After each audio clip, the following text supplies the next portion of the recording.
नमस्कार बच्चों, कैसे हैं आप लोग। मुझे पूरी आशा है कि जो मैं वीडियो बना रही हूँ उससे आपको बहुत फ़ायदा मिल रहा होगा, आपको सहायता मिल रही होगी और आपको पढ़ने में मज़ा भी आ रहा होगा।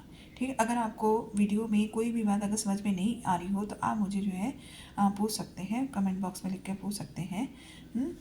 चलिए उसी कड़ी में मैंने गणित में जो जेएनवी की किताब है उसमें जो नंबर 2 चैप्टर है पूर्ण संख्याओं पर आधारित चार आधारभूत संख्याएं, उस पर मैंने ये वीडियो बनाई है।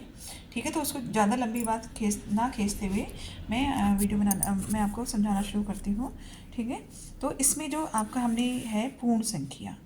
ठीक है, तो हमने पिछले पिछले जो हमने बात की थी, जो हम संख्या पद्धति में बात की थी, उसमें हम जब बात कर रहे थे संख्याओं की बात कर रहे थे, तो जो हम गिनती शुरू कर रहे थे वो हम गिनती शुरू कर रहे थे एक से शुरू कर रहे थे, और एक से हमारी गिनती शुरू होती है, वो अनंत तक है, उसका कोई अंत नहीं है। ठीक है, पर जब हम अपनी गिनती में पहले जीरो लगा देते हैं, शून्य लगा देते हैं, तो वो जो है हमारी क्या बन जाती है, एक पूर्ण संख्या बन जाती, 0 1 2 3 4। ठीक है, तो इस तरह से हमारी पूर्ण संख्या बन जाती है। प्राकृतिक संख्या में हम जीरो को सम्मिलित नहीं करते हैं। ठीक है, और पूर्ण संख्या में हम जीरो को सम्मिलित करते हैं। तो जब प्राकृतिक संख्याओं में हम पूर्ण जीरो को सम्मिलित कर लेते हैं तो वो हमारी क्या बन जाती है, पूर्ण संख्या बन जाती है। ठीक है, तो अगर इसमें जैसे इसमें जो है अगर कहें कि सबसे छोटी पूर्ण संख्या कौन सी है, तो आप कौन सी होगी, तो वो ज़ीरो है। सबसे छोटी जो पूर्ण संख्या है वो कौन सी है, ज़ीरो है। ठीक है, और सबसे छोटी प्राकृतिक संख्या को बोली जाए तो वो कौन सी है, एक है। ये ध्यान रखिएगा। ठीक है, पूर्ण संख्या की बात कर रहे हैं तो ज़ीरो, और प्राकृतिक संख्या की बात कर रहे हैं तो सबसे छोटी आपकी एक है। ठीक है, अब इन्हीं पूर्ण संख्याओं पर आधारित चार नियम होते हैं जो केवल जोड़ने और गुणा के लिए होते हैं। भाग और जो जोड़ गुणा के नियम में लागू होते हैं, भाग और घटाव के नियम में वो नहीं लगते हैं, घटाव में वो नियम नहीं लगते हैं। जैसे पहले है संवर्ग नियम है।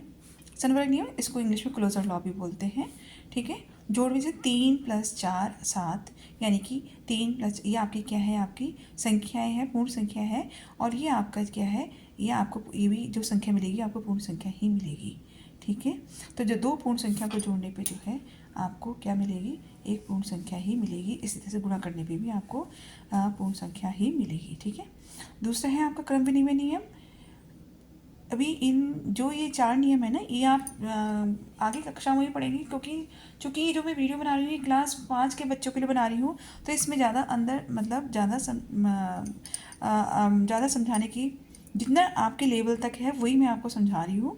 ठीक है, बाकी आपको ये आगे जैसे आप क्लास बढ़ेगी आप इसके और मतलब बहुत गूढ़ तरीके से समझाने का तरीका है, तो वो आप आगे क्लास में सीखेंगे। पर क्लास 5 के बच्चों के लिए ये इतना ही काफ़ी है। ठीक है, क्रम विनिमय नियम का मतलब होता है कि आप दो संख्या है उनको चाहे आप आगे पीछे रख दीजिए, जैसे 3 + 4 करो, 4 + 3 करो, तो दोनों का जो योग आएगा वो कितना आएगा, 7 ही आएगा। ठीक है, ऐसी कोई भी संख्या हो, 12 + 15, 15 + 12, इन दोनों को जोड़ने पे जो आपका योग आएगा वो सेम ही आएगा। तो ये आपका जोड़ के लिए, गुणा के लिए भी वही है, 3 × 4, 4 × 3, 3 × 4 12, 4 × 3 12। ठीक है, तो ये आपका क्रम विनिमय का नियम होता है, मतलब क्रम स्थान बदल दिया। ठीक है, स्थान बदल दिया आपका, तो वो योग जो है आपका वो सेम ही रहेगा, योग जो है वो आपका सेम रहेगा। सहचार नियम में क्या होता है, जैसे ये है 2 प्लस, ये ब्रैकेट में 3 + 5। ठीक है, तो इसमें क्या है, आप जो है इनमें आप तीन संख्या है, तो तीन संख्याओं में आप किन्हीं भी दो संख्याओं को जो है ब्रैकेट में लेंगे। ठीक है, तो वो जो है आपका योग समान ही रहेगा, गुणा के नियम में भी वही है, योग आपका समान ही रहेगा। ये सहचार का नियम है। ठीक है, दूसरा आपका बंटन नियम है। बंटन नियम का मतलब, अगर दो गुणा, ब्रैकेट में लिखा हुआ 3 + 5, तो जब ये ब्रैकेट खुलेगा ना तो ये 2 है, 2 पहले 3 से गुणा करेगा, 2 पहले किससे गुणा करेगा, 3 से गुणा करेगा, और फिर बीच में फिर साइन कौन सा, प्लस का साइन है। ठीक है, फिर 2 × 5, इस तरह से आपका जो है कहते हैं ये ब्रैकेट खुलेगा। ठीक है, आ रही बात समझ में, तो ये कहलाता है बंटन नियम। क्या कहलाता है, ये बंटन नियम। ठीक है, अब इसके बाद जो है आपका जो है इकाई तत्व। इकाई तत्व क्या है, इकाई तत्व क्या है, या इसको तत्समक भी बोलते हैं। तो वह अवयव जिससे किसी संख्या में जोड़ने या गुणा करने पर संख्या का मान अपरिवर्तित रहता है, यानी कि बदलता नहीं है, तो उस अवयव को इकाई तत्व कहते हैं। ठीक है, जैसे जोड़ की संक्रिया के लिए जीरो को इकाई तत्व कहा जाता है, क्योंकि जीरो में हम किसी भी संख्या को जोड़ते हैं तो जिस संख्या को जोड़ा जाता है वही संख्या आती है। ठीक है, 0+5 5, 15+0 15। ठीक है, आई बात समझे। गुणा की संक्रिया के लिए एक को इकाई तत्व कहा जाता है, क्योंकि क्या है, एक से किसी भी संख्या को हम गुणा करते हैं तो वही संख्या आती है, हमें वही संख्या मिलती है। ठीक है, इसमें आप जो है हमने जो एक के लिए आपका एक और जो है नियम कह लीजिए कि -1 और इसके लिए एक सूत्र है, इसको आप याद कर लीजिएगा। ठीक है, क्वेश्चन इसमें आगे आएगा। समधन पूर्णांक, जो पूर्णांक है आपका, जो वो क्या है, वो आपका समधन है, यानी कि धन का मतलब क्या था, प्लस, और सम मतलब सम संख्या भी 10 12 14 16 जो आपकी सम संख्याएं होती हैं, और धन होना चाहिए, धन मतलब प्लस होना चाहिए, तो उसका आंसर आपका क्या आएगा, +1 ही आएगा। ठीक है, इसी तरह से -1 को आप उसकी अगर धन पूर्णांक जो है आपकी विषम है मतलब 3 5 7 इस तरह की संख्या है, तो आपका आंसर -1 में आएगा। ठीक है, इसमें आगे क्वेश्चंस आएंगे तो हम करेंगे अभी, फिलहाल आप इतना समझ लीजिए। ठीक है, फिर है आपका शून्य के गुण। शून्य आपको पता ही है, शून्य का क्या मतलब होता है। अब शून्य का मतलब होता है किसी भी चीज़ की अनुपस्थिति। शून्य का मतलब हम कुछ नहीं बोलेंगे, शून्य का मतलब होता है किसी की अनुपस्थिति। ठीक है, आगे बात समझ में। तो किसी भी संख्या में शून्य को जोड़ने या घटाने पर संख्या का मान जो है वो बदलता नहीं है। 5 में 0 जोड़ेंगे, है ना, क्योंकि कोई संख्या नहीं जोड़ रही, कोई संख्या नहीं, 5 में जोड़ने के लिए कोई संख्या, तो वहाँ पे क्या करते हैं, 0 लिखा है हमने, तो वो संख्या आपकी जो है अपरिवर्तित रहेगी। ठीक है, किसी भी संख्या को शून्य से गुणा करने पर गुणनफल शून्य ही रहता है।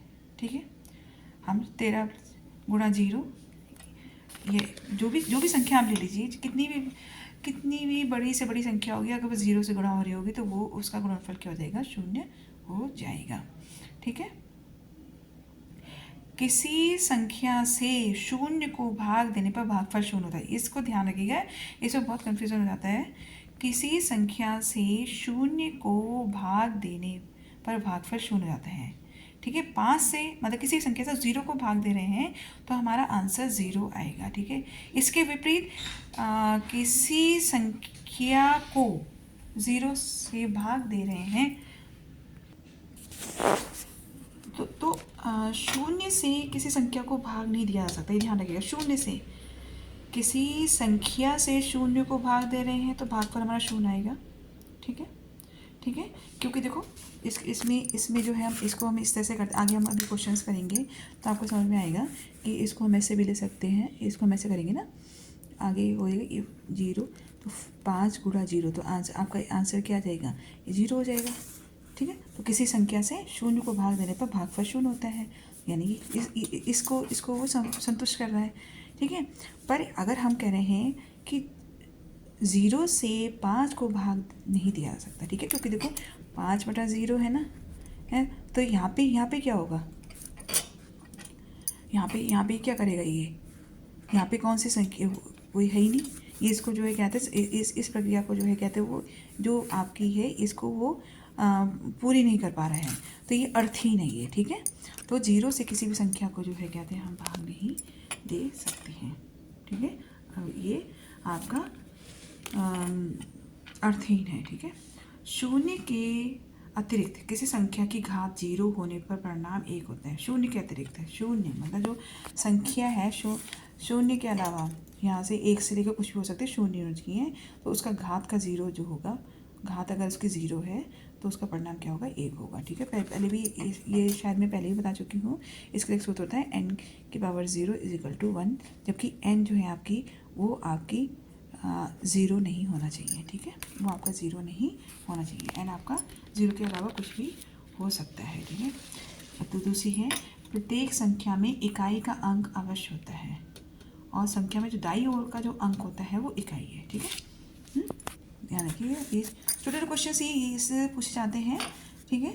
जैसे ये है आपका 7 9 5 6, तो इसमें जो ये है आपका, ये आपका 6 5 0, ये सब आपके क्या है, ये इकाई के अंक हैं, ठीक है। तो आज ये मैंने वीडियो छोटी बनाई है, आप इनको समझ लीजिए। कल मैं जो है आपको इससे रिलेटेड क्वेश्चंस करवाऊँगी, ठीक है। तो ओके, बाय बाय। अगर आपको मेरा चैनल आपको मेरा चैनल अगर पसंद आ रहा है, उससे हेल्प मिल रही है, तो प्लीज़ मेरे चैनल को आप जो है लाइक कर दीजिए, शेयर करिए। जितने ज़्यादा शेयर करेंगे और बच्चों को फ़ायदा मिलेगा, ठीक है। चलिए ओके, बाय बाय।